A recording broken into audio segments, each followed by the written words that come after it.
Hello friends, welcome to Lipi's daily entertainment.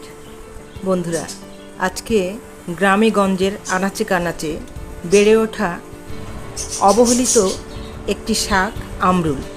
সেই আমরুল শাকের গুণাগুণ এবং রেসিপি নিয়ে চলে এসেছি। বন্ধুরা, তোমরা হয়তো অনেকেই জানো, আবার অনেকেই জানো না যে এই শাকটি অত্যন্ত গুণাবলী সম্পন্ন, ঔষধি গুণ সম্পন্ন। এটা সর্দি কাশি, ব্যথা বেদনা, অম্লপিত্ত এবং উচ্চচাপ নিয়ন্ত্রণে সহায়ক এই ধরনের একটি শাক এবং টক জাতীয় বলে এটা সি ভিটামিন সমৃদ্ধ। আর এই শাকটি কাঁচাও যেমন খাওয়া যায়, উপকারিতা আছে কাঁচা খেয়েও, আবার তেমনি রান্না করে খেলেও এর উপকারিতা আছে। আজকে এই শাকেরই একটা অসাধারণ রান্নার রেসিপি নিয়ে চলে এসেছি।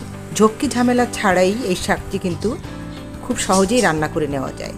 দেখো, আমি আমাদের নিচতলা থেকেই এই আমরুল শাকটা তুলে নিয়েছি। এটা কিন্তু এমনি আপনা আপনি হয়েছে শাকটা, এবং কয়েকটা ঝাড় থেকে আমি আস্তে আস্তে করে অল্প অল্প করে ডগাগুলো তুলে নিয়েছি।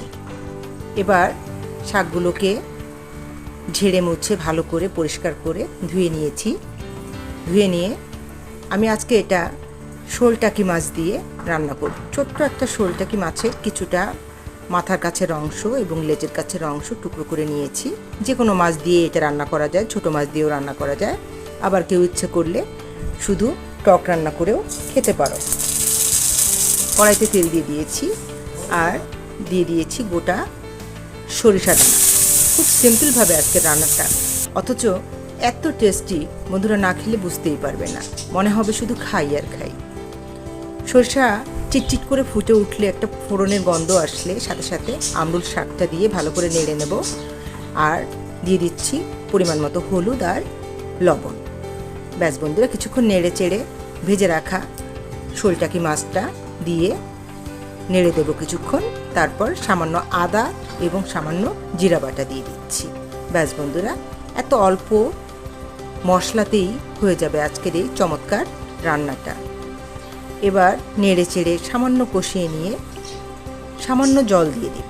পরিমাণ মতো সামান্য জল দিতেই হবে, কারণ কি শাকটা চুপসে কিন্তু একদমই অল্প হয়ে যায়, তাই বুঝে শুনে লবণটাও দিতে হবে।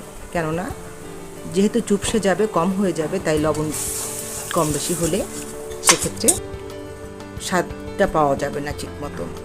এবার সামান্য লঙ্কার গুঁড়ো দিয়ে দিচ্ছি, আর আমার কাছে মনে হচ্ছিল লবণটা হালকা কম আছে, তাই উপর থেকে হালকা লবণ ছিটিয়ে দিচ্ছি। বন্ধুরা, আমার রান্না কিন্তু কমপ্লিট প্রায়। যদি আজকের ভিডিওটি ভালো লাগে অবশ্যই একটা লাইক, কমেন্ট আর শেয়ার করো। আর যে সকল বন্ধুরা এখন পর্যন্ত আমার চ্যানেলটি সাবস্ক্রাইব করোনি, অবশ্যই সাবস্ক্রাইব করে বেল বাটনটা প্রেস করে রেখো। আজকে এই পর্যন্তই। পরবর্তী পর্যায়ে আবার নতুন কোনো ভিডিও নিয়ে ঠিক সময় মতো চলে আসবো। সেই পর্যন্ত ভালো থেকো সবাই। টাটা।